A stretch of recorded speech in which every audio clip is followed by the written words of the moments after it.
ketika bulan Ramadan. Sampai ke nomor 10, pekerjaan apa saja yang disunnahkan untuk dikerjakan di bulan Ramadan.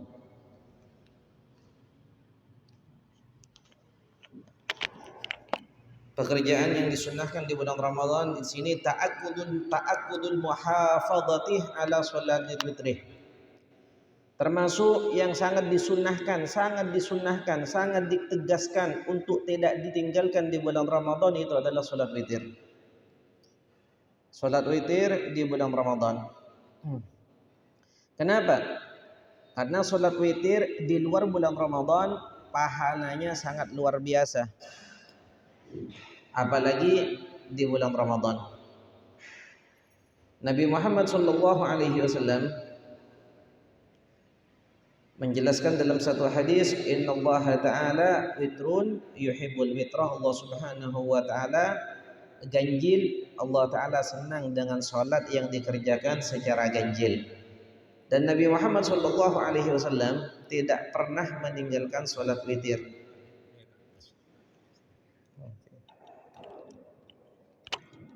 Nabi Muhammad SAW sama sekali tidak pernah meninggalkan salat witir. Cuma di bulan Ramadan salat witir tersebut itu ada kekhususiaan, ada keistimewaan yang tidak ada di luar bulan Ramadan. 3 keistimewaan salat witir di bulan Ramadan. Yang pertama, witir di bulan Ramadan disunnahkan untuk jemaah. Otomatis yang dikerjakan salat sunnah yang dikerjakan secara jemaah itu lebih afdal dan lebih besar pahalanya daripada salat sunnah yang tidak dikerjakan secara jemaah. Apakah semua salat sunnah seperti itu? Jawabannya tidak. Salat sunnah ini ada 2. Ada salat sunnah yang memang disunnahkan untuk dikerjakan secara jemaah. Ada salat sunnah yang tidak disunnahkan untuk dikerjakan secara jemaah. Kalau salat sunnah yang disunnahkan untuk dikerjakan secara jemaah, maka ketika dikerjakan dengan jemaah, salatnya tersebut akan dinaikkan oleh Allah Subhanahu wa taala dengan tingkatan 25 derajat, dalam riwayat lain 27 derajat. Artinya 20 kali lipat atau 27 kali lipat. Seperti contohnya salat tarawih. Salat tarawih itu adalah salat sunnah yang disunnahkan untuk jemaah. Kalau salat tarawih yang dikerjakan sendiri itu dapat satu derajat, tapi kalau dikerjakan salat tarawih secara jemaah itu dapat 27 derajat. Ada salat sunnah itu nggak disunnahkan jemaah, seperti salat duha. Salat duha nggak disunnahkan jemaah. Salat qabliyah, salat ba'diyah itu nggak disunnahkan jemaah. Seandainya dikerjakan secara jemaah, boleh apa enggak? Jawabannya boleh. Dapat enggak pahala jemaah? Khilaf ulama. Pendapat yang mu'tamad, salat sunnah yang tidak disunnahkan jemaah dikerjakan sendiri atau dikerjakan jemaah itu pahalanya sama saja. Salat qabliyatul dhuhri, ba'diyatul dhuhri, qabliyatul subhi dikerjakan sendiri pahalanya segitu, dikerjakan jemaah pahalanya segitu. Kenapa? Karena salat tersebut tidak disunnahkan untuk jemaah. Nah, salat witir juga sama. Sebenarnya salat witir tersebut jika di luar Ramadan itu enggak disunnahkan untuk jemaah. Jadi salat witir di luar Ramadan dikerjakan sendiri dan dikerjakan secara jemaah itu pahalanya sama saja. Tapi kalau di bulan Ramadan, khusus bulan Ramadan, salat witir tersebut disunnahkan dikerjakan secara jemaah. Artinya kalau witir khusus di bulan Ramadan dikerjakan sendiri dapat 1 derajat, tapi jika dikerjakan secara jemaah maka naik meningkat ke 27 derajat. Seperti itu. Makanya witir di bulan Ramadan itu adalah witir yang istimewa karena ada kesunahan jemaah. Seperti itu. Yang kedua, witir di bulan Ramadan disunnahkan untuk mengeraskan bacaan. Sementara witir di luar bulan Ramadan itu tidak disunnahkan untuk mengeraskan bacaan. Yang nomor 3, keistimewaan witir di bulan Ramadan, pertengahan pertengah akhir itu disunahkan untuk baca kunut. Sementara witir selain bulan Ramadan tidak ada sunnahnya kunut di witir tersebut. Seperti itu. Otomatis di mana sholat sunnah yang ada kunut, ada tambahan doa, ada tambahan zikir, ada tambahan munajat, itu lebih besar pahalanya daripada yang lain. Nah, Nabi Muhammad SAW menyebutkan dalam satu hadis, ij'alu akhir salatikum minal laili witran. Jadikanlah sholat terakhir daripada sholat-sholat kalian semua itu adalah sholat witir. Jadi sholat witir tersebut memang disunahkan dikerjakan di sholat akhir ketika dikerjakan terakhir di sholat malam. Seandainya kita ingin melakukan beberapa sholat sunnah, maka dianjurkan yang witir itu dikerjakan terakhir. Itu kata Nabi Muhammad SAW. Terus di bulan Ramadan ini gimana? Kita di bulan Ramadan witirnya setelah tarawih. Nanti tidur untuk bangun sahur baru sholat tahajud. Apakah lebih afdol bagi kita itu mengerjakan witir nanti saja? Tidak usah dikerjakan setelah sholat tarawih. Jawabannya kalau di bulan Ramadan beda. Kenapa? Karena di bulan Ramadan itu witirnya pasti dikerjakan jemaah. Di bulan Ramadan. Kalau seandainya kita melaksanakan witir sendiri, tarawihnya sendiri, ya lebih afdol dikerjakan akhir nanti setelah bangun tidur. Tapi kalau dikerjakan witir secara jemaah itu lebih afdol. Makanya ada ulama yang berkata dalam qawaidul fiqhiyah, ibadah yang diunggulkan oleh Allah Subhanahu wa taala karena pekerjaannya itu lebih afdol dan lebih diutamakan daripada ibadah yang diunggulkan secara waktu. Memang witir akhir malam dikerjakan terakhir lebih afdol dari segi waktu. Tapi dari segi jemaah dikerjakan terakhir tidak ada jemaah, dikerjakan awal waktu ada jemaah. Yang ada jemaah itu lebih afdol. Seperti itu. Jadi khusus bulan Ramadan itu memang witir tersebut dikerjakan setelah tarawih karena di situ ada jemaah. Tapi Al-Imam Ibnu Hajar berkata bahwa orang yang melaksanakan sholat witir di mana witir tersebut paling banyak 11 rakaat. Jika setelah tarawih dia mengerjakan witir 3 rakaat, maka nanti setelah sholat tahajud, setelah sahur, setelah sholat tahajud diperbolehkan bagi dia untuk melengkapi witir 11 rakaat. Tadi kan sudah 3, jadi tinggal nambah 8 lagi. Supaya apa? Supaya sholat terakhir yang dia kerjakan tersebut adalah sholat witir. Dan ini adalah apa yang dikerjakan oleh Sayyidina Umar bin Khattab radhiyallahu taala anhu. Nah, di zaman dahulu Sayyidina Abu Bakar ini rutinitasnya Sayyidina Abu Bakar Siddiq radhiyallahu taala anhu dalam mengerjakan witirnya dikerjakan sebelum tidur. Ini Sayyidina Abu Bakar. Kenapa? Takut kebablasan. Adanya nanti enggak tahajud, enggak witir. Jadi Sayyidina Abu Bakar tersebut witirnya diistiqomahkan dikerjakan sebelum tidur. Ini Sayyidina Abu Bakar. Sayyidina Umar bin Khattab beda. Witirnya dikerjakan setelah tidur. Bangun tidur, sholat tahajud, kemudian akhir itu witir. Sayyidina Abu Bakar witir dulu, kemudian tidur, bangun, baru tahajud. Nah, kedua-duanya ini datang pada Nabi Muhammad SAW. Mana yang lebih afdol dan mana yang benar antara yang dikerjakan oleh Sayyidina Umar bin Khattab dan Sayyidina Abu Bakar Siddiq radhiyallahu taala anhu. Ternyata Nabi Muhammad membenarkan kedua-duanya. Cuma Nabi Muhammad berkata, hada isyaratnya pada Sayyidina Abu Bakar. Ini Abu Bakar akhada bil hasmi. Wahada Sayyidina Umar akhada bil quwwah. Abu Bakar mengerjakan witir sebelum tidur itu karena kehati-hatian, takut kebablasan. Sementara Sayyidina Umar itu mengerjakan witir karena ngambil dengan kekuatan dan memaksakan diri meskipun capek. Artinya dua-duanya sama-sama benar.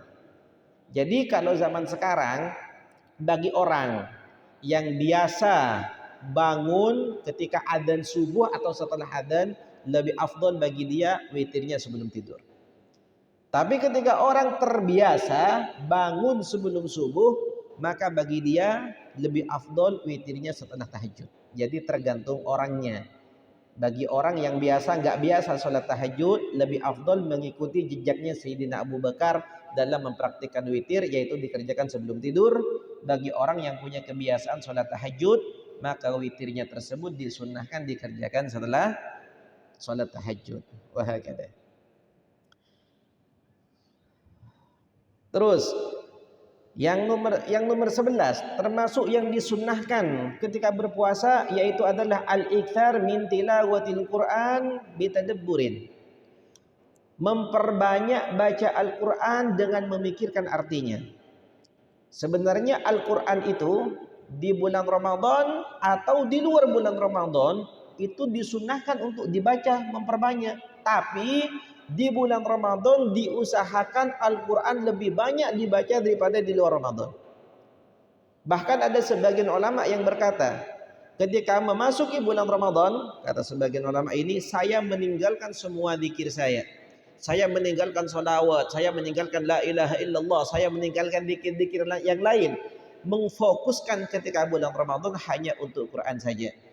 Karena disebut dalam hadisnya Nabi SAW, Ramadan syahrul Quran.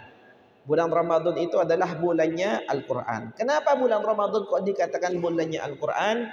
Karena pertama kali Al-Quran yang diturunkan oleh Allah pada Nabi Muhammad itu di bulan Ramadan. Maka dari itu termasuk dari sunnahnya puasa, yaitu dengan memperbanyak kita membaca Al-Quran. Bukan hanya membaca Al-Quran, memperbanyak. Kalau sebelum Ramadan sudah banyak, di bulan Ramadan lebih banyak lagi. Seperti itu. Dalam hadisnya Nabi SAW, Nabi Muhammad menyampaikan, Inna hadhil quluba tasda'u kama yasda'ul hadid. Sesungguhnya hati ini berkarat seperti selayaknya besi, seperti besi. Yang dimana ketika orang tersebut melakukan dosa, melakukan kemungkaran, melakukan kemaksiatan, itu hati tersebut berkarat. Disebut dalam hadisnya Nabi SAW, Idza adnabal abdu damban nukitat fi qalbihi nuqtatun sauda. Ketika manusia melakukan dosa, maka Allah Ta'ala melekatkan titik hitam di hati orang tersebut.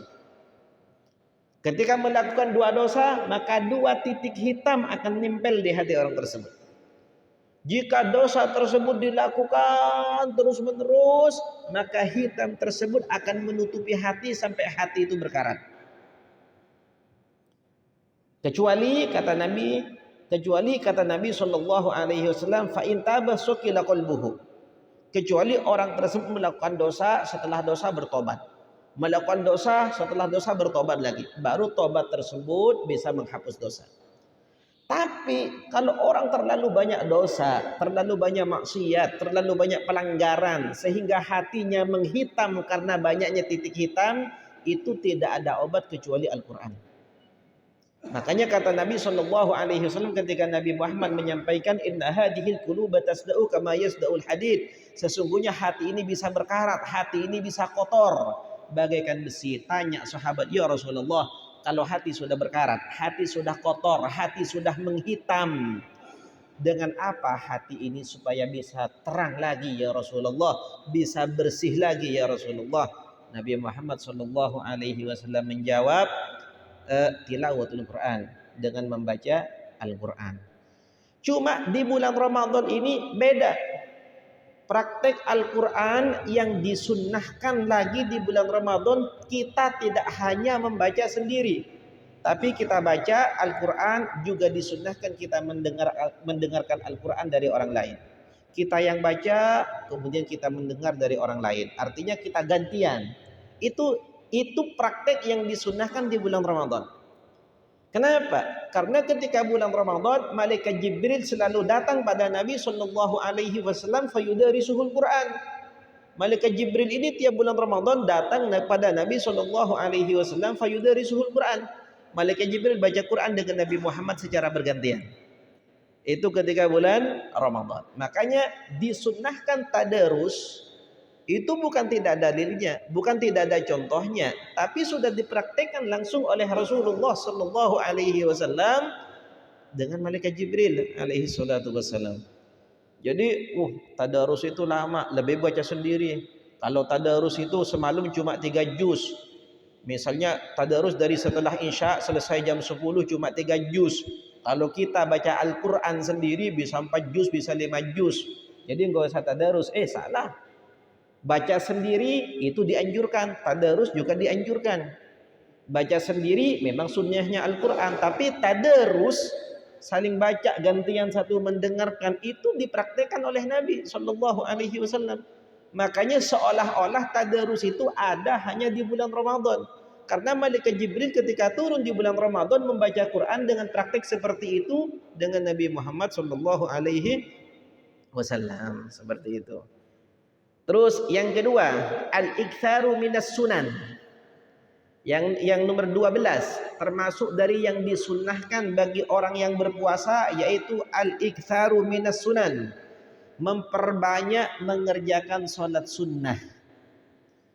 Disebutkan dalam hadis Nabi sallallahu alaihi wasallam, as-salatu khairu mawdu'in faman syaa'a falyastakthir wa man syaa'a falyastaqlil. Salat tersebut sebaik-baiknya pekerjaan, sebaik-baiknya amal yang Allah Ta'ala berikan pada hambanya. Makanya disebutkan oleh ulama, farduha afdalul furud wa nafduha afdalun nawafil. Kenapa salat sunnah tersebut sebaik-baiknya ibadah yang Allah berikan? Karena di dalam salat ada gabungan ibadah. Dalam salat ada sujud, dalam salat ada syahadat, dalam salat ada takbir, dalam salat ada Al-Quran, dalam salat ada doa. Semua ibadah itu kebanyakan terkumpul dalam salat. Dan yang paling ditegaskan lagi ketika bulan Ramadan yaitu melaksanakan salat rawatib, salat duha, salat tasbih, dan salat awwabin. Salat rawatib itu salat apa? Salat rawatib itu salat qabliyah, ba'diyah. Disebutkan oleh ulama, salat rawatib itu banyaknya ada 22. Ada 22. Salat rawatib itu 22. Yang muakkad. Yang muakkad itu artinya yang tidak pernah ditinggalkan oleh Nabi Sallallahu Alaihi Wasallam ada 12. Yang 10 terkadang dikerjakan oleh Nabi, terkadang Nabi Muhammad meninggalkannya. Yang pertama yaitu adalah salat sunnah qabliyatus subhi. 2 rakaat sebelum subuh atau dikatakan sunnatul fajri. Nabi Shallallahu Alaihi Wasallam menyampaikan dalam satu hadis, rakaatal fajri khairum minad dunya wa ma fiha. Salat sunnah 2 rakaat sebelum subuh pahalanya itu lebih afdol, lebih bagus, lebih megah, lebih istimewa daripada dunia dan seisinya. Itu pahalanya 2 rakaat sebelum subuh. Itu kalau 1 kali, apalagi 2 kali, apalagi 3 kali. Itu kalau di luar bulan Ramadan, apalagi di bulan Ramadan, yang dimana pahala dilipat gandakan oleh Allah Subhanahu wa Ta'ala. 2 rakaat sebelum duhur, 2 rakaat setelah duhur. Itu yang muakkad, yang gak pernah ditinggalkan oleh Nabi Sallallahu Alaihi Wasallam. Ada juga sholat sunnah yang tidak muakkad, Nabi Muhammad kadang mengerjakan, kadang tidak. Apa? 2 rakaat lagi sebelum duhur dan 2 rakaat lagi setelah duhur. Artinya apa? Sholat sunnah qabliyatad duhri itu ada 4 rakaat. Sholat sunnah ba'diyatad duhri juga ada 4 rakaat. 2 rakaatnya yang qabliyah itu tidak pernah ditinggalkan oleh Nabi. Yang 2 rakaat lagi kadang Nabi melakukan, kadang tidak. Ba'diyatad duhri juga 4 rakaat. Yang 2 rakaat gak pernah ditinggalkan oleh Nabi. Yang 2 rakaat lagi kadang Nabi Muhammad mengerjakannya, kadang Nabi Muhammad meninggalkannya. Tapi mengistiqomahkan 4 rakaat qabliyatad duhri dan 4 rakaat ba'diyatad duhri itu ada keistimewaan khusus yang disebut oleh Nabi Sallallahu Alaihi Wasallam. Disebut dalam hadis yang diriwayatkan oleh Al-Imam At-Tirmidzi, Nabi Muhammad menyampaikan, man hafadha ala arba'in qabla ad-duhri wa arba'in ba'daha harramahullahu 'alan nar. Barang siapa yang menjaga dan mengistiqomahkan sholat sunnah 4 rakaat sebelum duhur dan sholat sunnah 4 rakaat setelah duhur, maka Allah Ta'ala jauhkan dia dari neraka. Keistimewaan 4 rakaat sebelum duhur dan 4 rakaat setelah duhur, kata Nabi, orang yang istiqomah menjaga 4 rakaat sebelum duhur dan 4 rakaat setelah duhur, Allah Ta'ala jauhkan jasadnya, Allah Ta'ala jauhkan dia dari api neraka. Semoga kita dijadikan orang yang istiqomah oleh Allah Subhanahu wa Ta'ala. Salat sunnah qabliyatul asri bisa kita kerjakan 2, bisa kita kerjakan 4. Cuma yang muakkad, yang dapat doa khusus dari Nabi Muhammad itu salat sunnah qabliyatul asri apabila dikerjakan 4 rakaat. Kata Nabi sallallahu alaihi wasallam, rahimallahu ra'an shalla qablal asri arba'an. Semoga disayangi oleh Allah, semoga selalu diberikan rahmat oleh Allah orang yang mengerjakan sholat qabliyatul asri 4 rakaat. 2 rakaat boleh enggak? Boleh, tapi tidak masuk dalam doanya Nabi. Yang masuk dalam doanya Nabi adalah orang yang mengerjakan qabliyatul asri 4 rakaat. Rahimallahu ra'an shalla qablal asri arba'an. Semoga disayang oleh Allah, semoga dirahmati oleh Allah orang yang melaksanakan sholat qabliyatul asri 4 rakaat. Ada juga sholat sunnah qabliyatul maghrib. Sholat sunnah qabliyatul maghrib itu ada dalilnya, ada. Kata Nabi sallallahu alaihi wasallam, bainal adanaini sholatun liman syaa. Pertengahan antara adzan dan iqamah itu ada sholat sunnah bagi siapapun yang mau. Siapapun yang mau mengerjakan qabliyatul maghrib, qabliyatul isya'i, itu semua sholat sunnah yang dikerjakan pertengahan adzan dan iqamah. Jadi sholat qabliyah itu semuanya ada. Tapi qabliyatul maghrib ini termasuk sholat sunnah yang tidak muakkad. Kadang Nabi Muhammad mengerjakan, kadang Nabi Muhammad tidak mengerjakan. Tapi di bulan Ramadan yang tidak muakkad jadi muakkad. Artinya yang pahalanya tidak besar di luar bulan Ramadan, ketika dikerjakan di bulan Ramadan itu pahalanya jadi besar. Begitu juga sholat sunnah ba'dal maghrib. Sholat sunnah ba'dal maghrib itu sebenarnya 2 rakaat. Ba'dal maghrib, ba'diyatul maghrib itu cuma 2 rakaat. Tapi ternyata pertengahan antara maghrib dan isya itu ada sholat sunnah namanya sholat sunnah awwabin. Itu pekerjaannya setelah maghrib, pertengahan maghrib dan isya. Sholat awwabin itu 20 rakaat maksimalnya. Tapi orang mengerjakan sholat awwabin 2 rakaat itu tidak masalah, tidak apa-apa. Apa sholat awwabin? Awwabin itu artinya orang-orang yang kembali kepada Allah. Jadi sholat awwabin itu adalah sholatnya orang yang kembali, ingin kembali kepada Allah Subhanahu wa Ta'ala. Paling tidak kita melaksanakan sholat awwabin itu 4 rakaat setelah kita melaksanakan ba'diyatul maghrib 2 rakaat. Jadi sholat maghrib, ba'diyatul maghrib 2 rakaat, nambah lagi sholat awwabin 4 rakaat, itu luar biasa. Karena Nabi Muhammad sallallahu alaihi wasallam menyebutkan dalam satu hadis, man shalla 6 raka'atin ba'dal maghrib la yatakallamu bainahunna bi kalamid dunya ghafarallahu ta'ala lahu dhunubas 12 sanatan. Barang siapa yang melaksanakan sholat sunnah 6 rakaat setelah sholat maghrib, sholat sunnah 6 rakaat setelah sholat maghrib, yang tidak berbicara tentang urusan dunia di pertengahan sholat tersebut, maka dosa 12 tahun diampuni oleh Allah Subhanahu wa Ta'ala. Kalau dosanya sendiri sudah habis karena banyak sholat awwabin tersebut, maka bisa jadi dosa orang tuanya yang diampuni oleh Allah. Dosa bapaknya, dosa ibunya.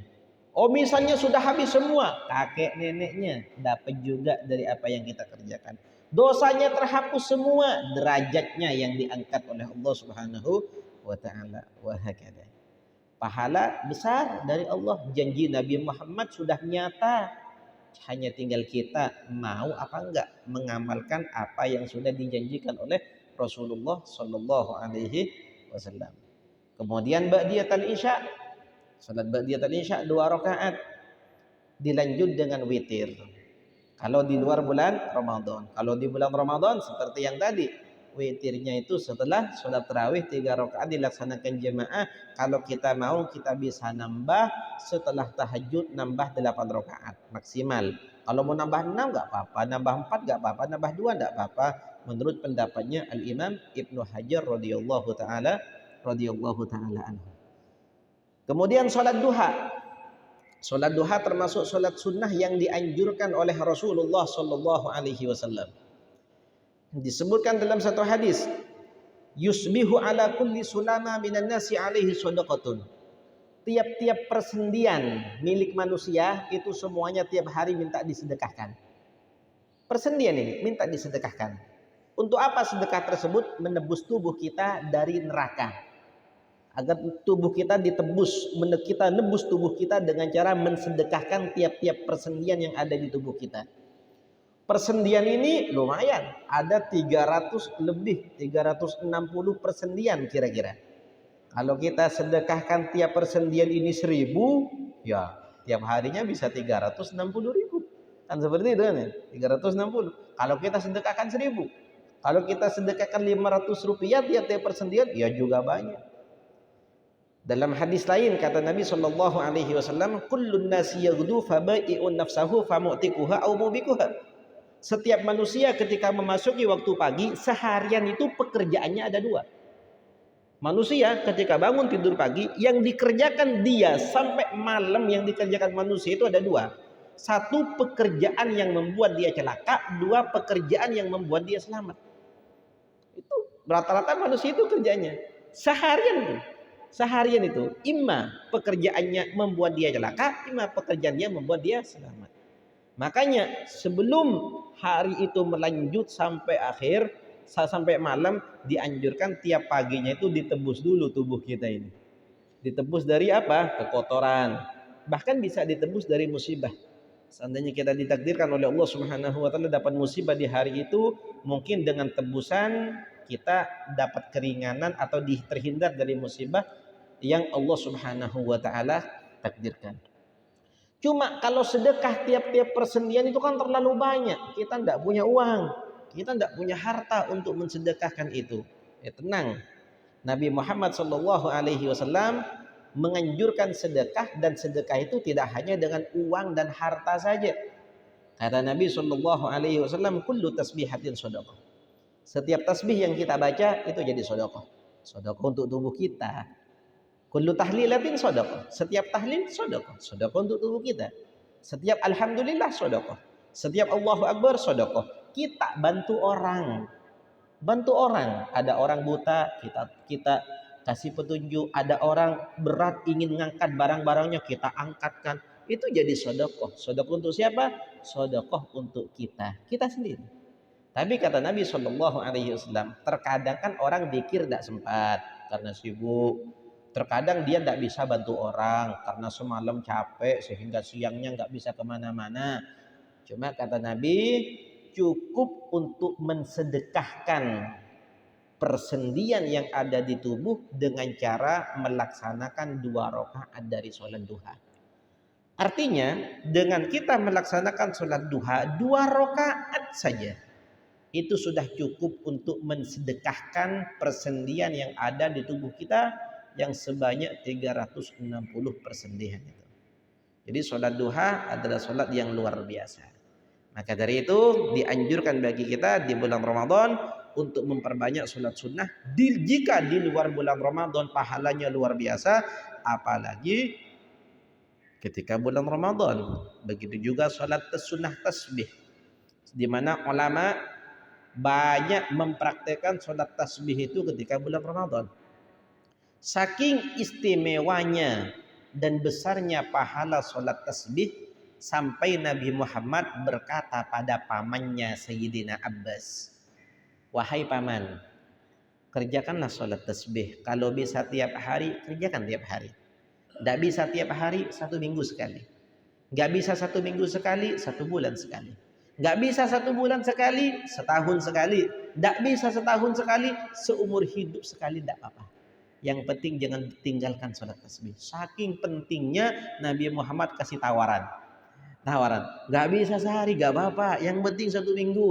Nggak bisa 1 minggu, nggak apa-apa. Yang penting 1 bulan. Nggak bisa sebulan, nggak apa-apa. Yang penting setahun. Setahun nggak bisa. Seumur hidup nggak apa-apa 1 kali. Yang penting jangan tinggalkan sholat tasbih. Saking pentingnya dan besarnya pahala sholat tasbih, seolah-olah Nabi Muhammad tidak rela pamannya meninggalkan suatu hal yang luar biasa ini. Seperti itu. Dan masih banyak sunnah-sunnahnya puasa yang tidak kita sebut karena waktu. Mungkin dilanjut dengan pertanyaan jika ada. Jika tidak ada pertanyaan maka akan saya lanjutkan. Silahkan.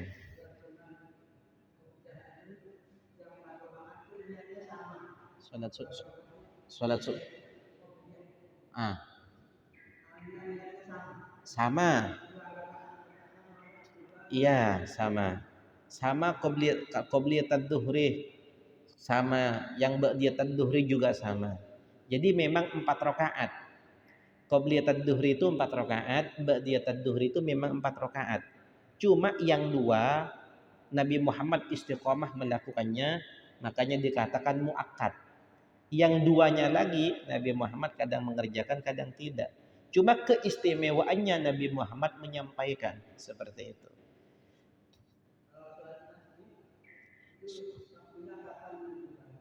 Kalau sholat tasbih kapan saja waktunya bisa. Kapan saja waktu itu bisa. Karena sholat tasbih tersebut termasuk sholat sunnah yang waktunya tidak ditentukan oleh Rasulullah.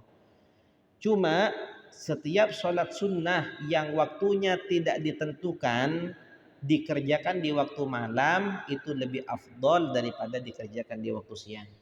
Seperti itu. Kenapa? Karena waktu malam memang waktu bermunajat kepada Allah Subhanahu wa taala. Lebih-lebih pertengahan malam atau sepertiga terakhir dari waktu malam tersebut. Makanya apa itu termasuk tanda-tanda atau bukti orang ini dekat dengan Allah, cinta sama Allah, ingin kembali kepada Allah adalah orang yang bermunajat pada saat orang-orang enak tidur. Al-Imam Junaid radhiyallahu taala anhu pernah berkata, ketika Imam Junaid ini wafat, ulama besar, imam besar, ahli tasawuf dan rujukan ulama-ulama tasawuf itu salah satunya adalah Al-Imam Junaid. Imam Junaid ketika wafat ada salah satu muridnya yang bermimpi, "Wahai Imam, gimana engkau di alam sana?" Apa kata Imam Junaid? "Tahatil kal ibarat wa faniyatil kal isyarat wa nafa'ani illa rukai'atun raka'tuha fi jawfil lail." Semua yang saya ajarkan selama saya hidup itu saya tidak melihat pahalanya. Semua yang saya tulis dari kitab-kitab saya nggak pernah melihat, nggak melihat pahalanya. Yang paling bermanfaat untuk saya, kata Imam Junaid, bukanlah kitab itu, bukanlah ngajar, bukan ini, bukan. Tapi yang paling bermanfaat untuk saya ketika saya masuk ke kuburan adalah rokaat-rokaat yang sedikit yang saya kerjakan di pertengahan malam. Itu kata Imam Junaid radhiyallahu taala anhu.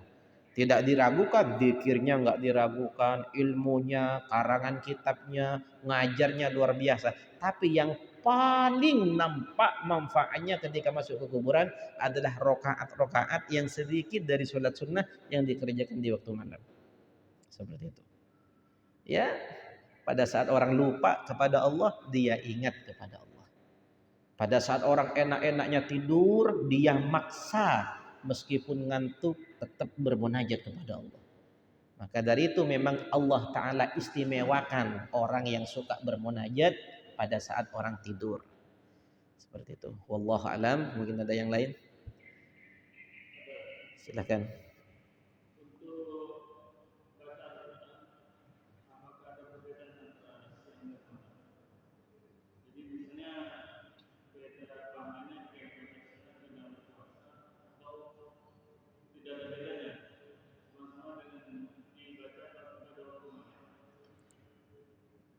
Sudah?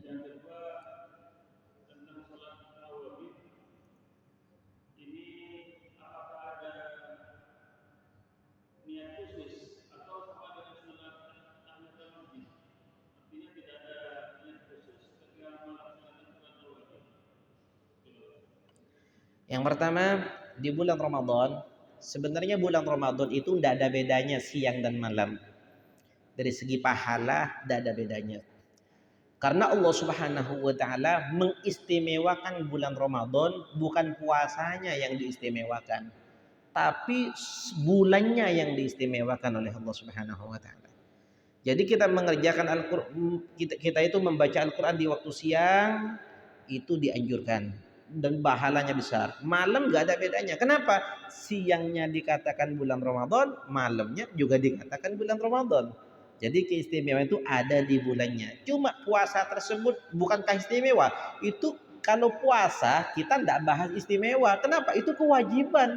Kalau kewajiban bukan istimewa, lebih dari istimewa. Kenapa? Karena itu kewajiban. Kewajiban yang Allah tunjukkan pada kita. Jadi seandainya kita beribadah atau melaksanakan apa saja dari kebaikan, mana afdol siang dan malam. Kalau kita mengukur dari segi waktu, itu tidak ada bedanya. Dari segi waktu itu nggak ada bedanya. Tapi seperti yang tadi saya katakan, kalau waktu Ramadannya, tapi kalau kita melihat waktu secara umum, tetap pertengahan malam itu lebih afdol. Karena itu waktu kita bermunajat kepada Allah Subhanahu wa taala. Kalau seandainya kita ketika menghitung waktunya, kalau kita menghitung momennya, yang paling bagus, paling afdol itu dibaca kapan? Paling afdol momen baca Quran ketika hati kita tenang ingin bermunajat kepada Allah. Karena itu lebih khusyuk, lebih menghormati Al-Quran. Seperti itu. Jika tidak tenang gimana? Berarti nggak afdol. Bukan nggak afdol. Afdol juga. Justru ketika tidak tenang dianjurkan baca Quran agar tenang. Tapi ketika hati itu tenang, baca Al-Quran itu lebih khusyuk, lebih istimewa. Seperti itu. Cuma itu kalau kita memandang pribadi masing-masing. Jadi beda orang itu beda. Tapi kalau memandang waktu yaitu tetap pertengahan malam atau sepertiga akhir dari malam itu tetap lebih afdol seperti itu. Dan yang kedua, salat awwabin. Salat awwabin itu termasuk salat sunnah yang memang waktunya khusus. Jadi salat sunnah yang waktunya khusus otomatis niatnya khusus. Seperti itu. Makanya sholat sunnah itu ada 3 macam. Ada sholat sunnah yang ditentukan waktunya. Ada sholat sunnah tidak ditentukan waktunya tapi ada sebabnya. Ada sholat sunnah tanpa waktu, tanpa sebab. Dikatakan sholat sunnah mutlak. Sholat sunnah yang waktunya ditentukan, maka itu niatnya harus ditakyin. Takyin itu artinya niat khusus. Seperti duha, sunat duha, seperti qobliyah ba'diyah itu waktunya ditentukan. Dan sholat awwabin juga termasuk sholat sunnah yang waktunya ditentukan. Jadi niatnya memang ditentukan. Sunat al-awwabin, rakaatain laital. Sholat tarawih waktunya ditentukan. Sholat witir waktunya ditentukan. Jadi sholat sunnah yang waktunya ditentukan harus ada niat khusus untuk membedakan antara sholat sunnah yang waktunya ditentukan dan sholat sunnah yang lain. Begitu juga ada sholat sunnah, ini waktunya nggak ditentukan, tapi sunnah karena ada sebabnya. Salah satu contohnya adalah sholat gerhana. Gerhana bulan, gerhana matahari, dan sholat minta hujan. Itu waktunya nggak ditentukan, tapi sunnah karena ada sebab. Sebabnya apa? Gerhananya matahari, gerhananya bulan. Gerhana di awal malam, sholat sunnah kita di awal malam, gerhananya di akhir malam, ya sunnahnya di akhir malam. Di mana ada sebab, di situ sunnah. Meskipun waktunya itu tidak ditentukan.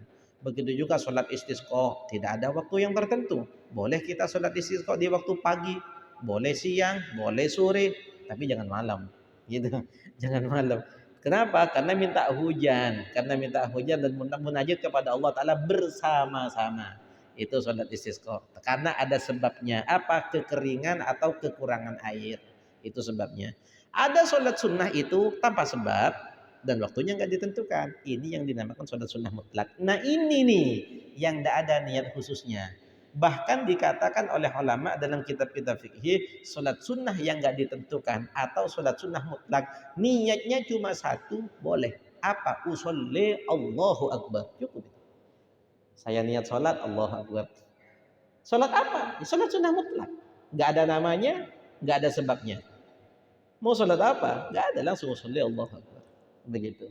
Dan sholat awabin termasuk sholat yang waktunya ditentukan antara maghrib dan isya, jadi niatnya juga ditentukan. Sholat sunatan awabin. Seperti itu.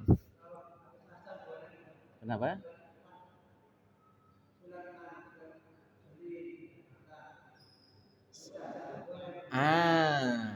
Ini sholat sunnah mutlak. Sholat sunnah mutlak meskipun waktunya itu tidak ditentukan, Nabi Muhammad memberi ada beberapa waktu yang memang Nabi Muhammad melarang. Karena ada sebab lain, bukan karena sholatnya, tapi karena ada sebab lain di mana Nabi Muhammad melarang sholat di waktu-waktu tertentu. Ada 5 waktu. Yang pertama setelah subuh, yang kedua terbitnya matahari, yang ketiga istiwa, waktu matahari pas ada di tengah, kemudian setelah asar, kemudian ketika terbenamnya matahari. Itu ada larangan memang Nabi Muhammad SAW di situ. Apa larangannya? Karena orang-orang yang menyembah matahari pada saat waktu itu waktunya ibadah mereka. Jadi kita beribadah yang dimana sholat itu waktunya tidak ditentukan. Kita kan bisa sholat di mana saja, karena waktunya itu nggak ditentukan. Jadi jangan sampai waktu yang tidak ditentukan kita laksanakan di waktu yang ketepatan waktu itu orang yang menyembah matahari, orang yang menyembah matahari sedang ibadah di waktu tersebut, agar kita tidak menyerupai mereka. Itu kalau sholat sunnah yang waktunya tidak ditentukan. Tapi kalau sholat sunnah yang waktunya sudah ditentukan dan kita tidak sempat sholat di waktunya, kita boleh mengqadha di waktu itu. Salah satu contohnya sholat sunnah qabliyatad duhri atau ba'diyatad duhri. Itu kan waktunya ditentukan. Kemudian kita tidak sholat di waktu itu dan kita ingin mengqadha qabliyatad duhri atau ba'diyatad duhri setelah asar. Boleh apa enggak? Jawabannya boleh. Jawabannya boleh. Seperti itu. Kenapa? Karena 5 waktu yang diharamkan untuk kita isi sholat adalah sholat yang tidak ada sebab yang mendahului atau sebab yang bersamaan. Jika ada sebab yang mendahului seperti punya hutang sholat atau di waktunya kita tidak melaksanakannya dan kita qadha di waktu yang 5, itu hukumnya boleh. Kenapa? Karena ada sebab sebelumnya. Sementara sholat sunnah mutlak waktunya tidak ditentukan. Di waktu ini kita tidak sholat, bisa sholat kita di waktu lain. Kan seperti itu. Makanya itu dilarang. Seperti sholat sunnah mutlak di 5 waktu. Ada yang mengatakan haram, ada yang mengatakan makruh tahrim. Dua-duanya ya sama-sama haram. Cuma tingkatan dalilnya lebih kuatan dalil haram daripada dalil makruh tahrim. Seperti itu. Boleh mengqadha sholat sunnah. Sholat sunnah itu jika waktunya ditentukan, maka ketika kita meninggalkan di waktu tersebut boleh kita mengqadha. Tidak semua sholat sunnah boleh diqadha, tapi sholat sunnah yang boleh diqadha adalah sholat sunnah yang waktunya ditentukan. Seperti pokoknya sholat yang waktunya ditentukan itu bisa diqadha. Kalau sholat istisqa, minta hujan, sholat gerhana nggak bisa diqadha. Kenapa? Karena waktunya nggak ditentukan itu. Paham ya? Kalau sholat sunnah mutlak, boleh nggak diqadha? Nggak usah diqadha, karena tiap waktu waktunya. Kan itu, nggak usah diqadha. Allah alam. Ada lagi? Nah,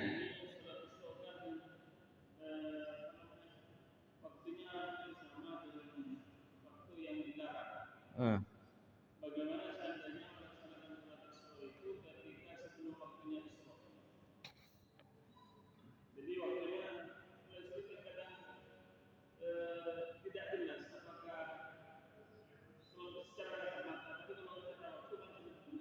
Hmm. Hmm.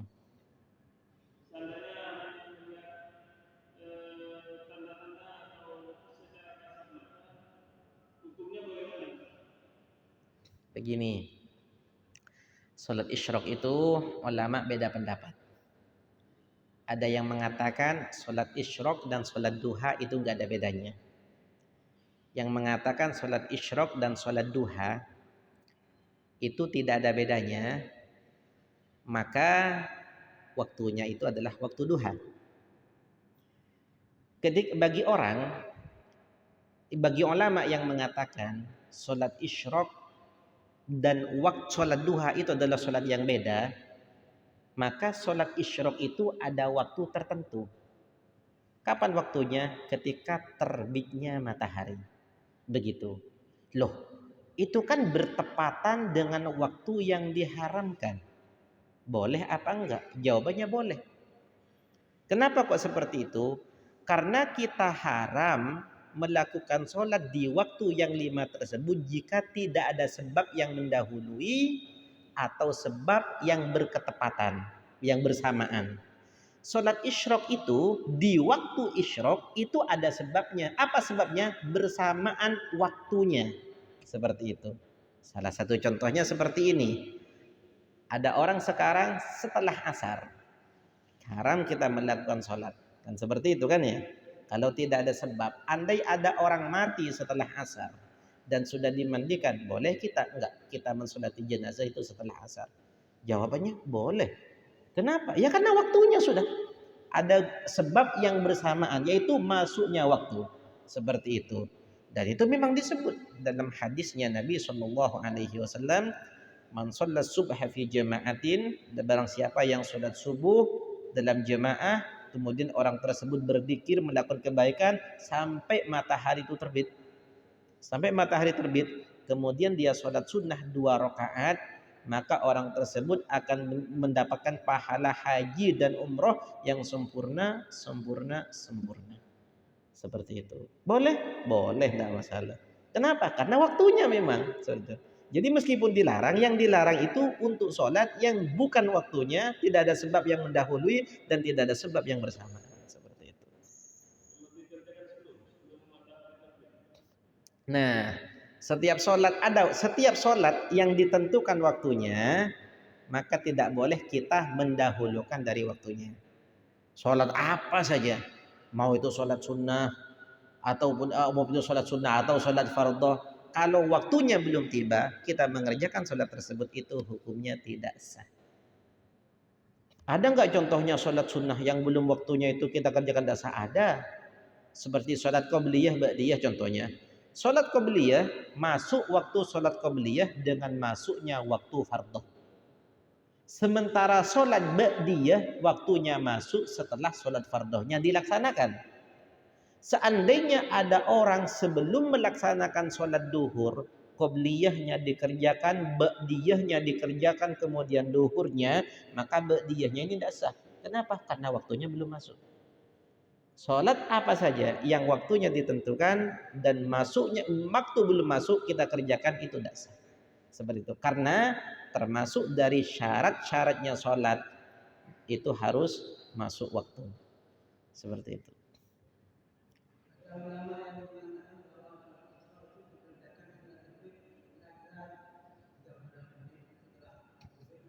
Makanya seperti yang tadi saya sampaikan, ada yang mengatakan isyraq dan duha itu satu. Sehingga waktunya di waktu duha. Ada yang mengatakan isyraq dan duha itu beda. Isyraq, duha. Seperti itu.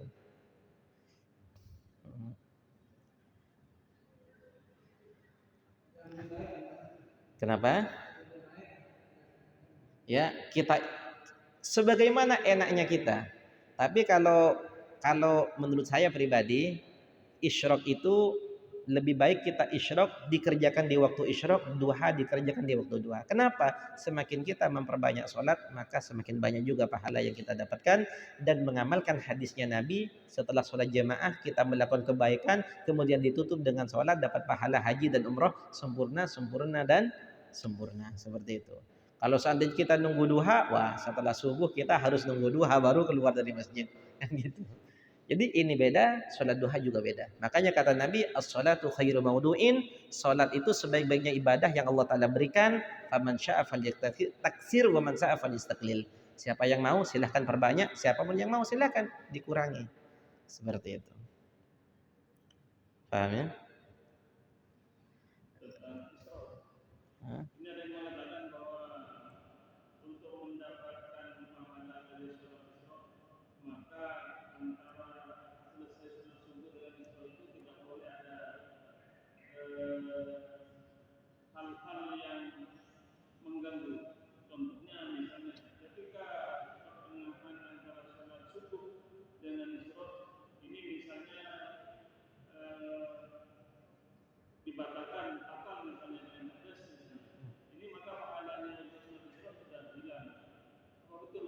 Betul.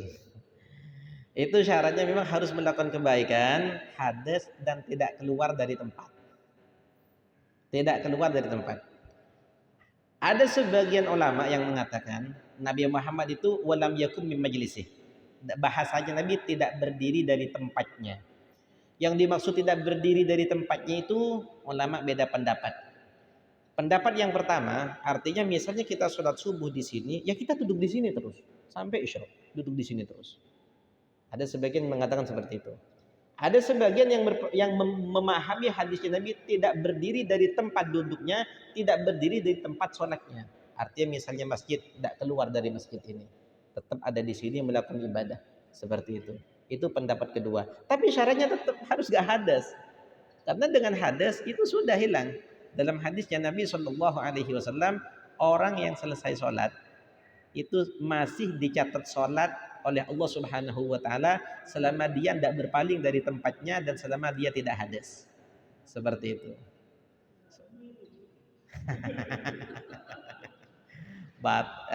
Jadi kalau pengen hadas ya udah umrohnya tunda besok.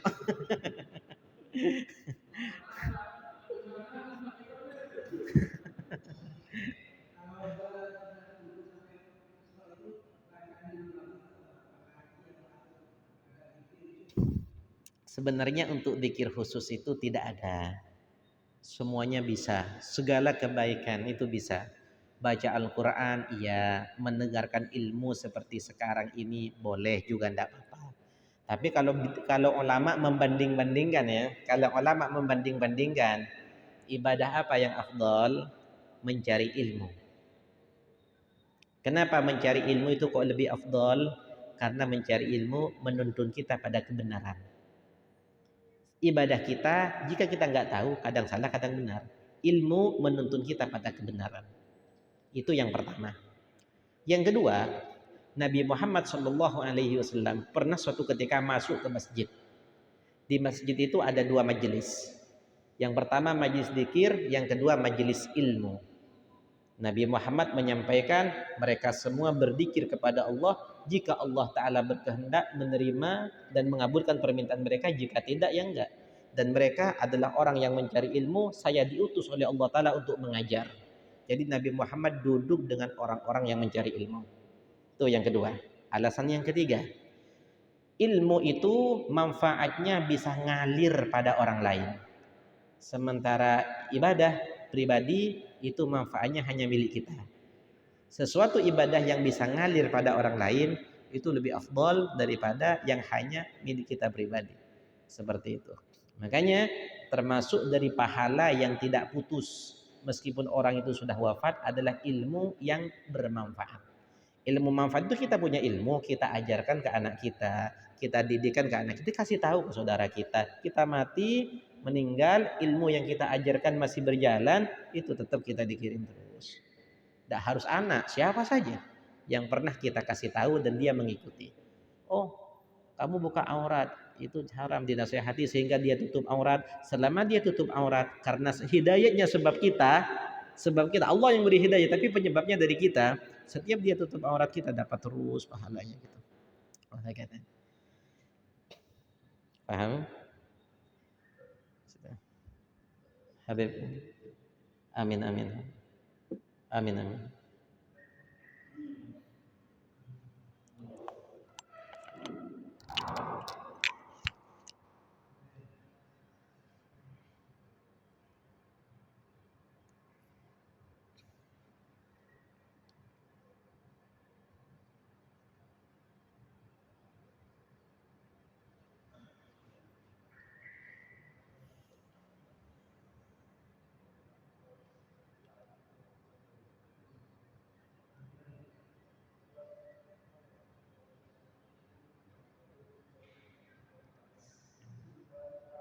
A'udzubillahi minasyaitonirrajim. Bismillahirrahmanirrahim. Alhamdulillahirabbil alamin. Arrahmanirrahim. Maliki yaumiddin. Iyyaka na'budu wa iyyaka nasta'in. Ihdinas siratal mustaqim. Shiratal ladzina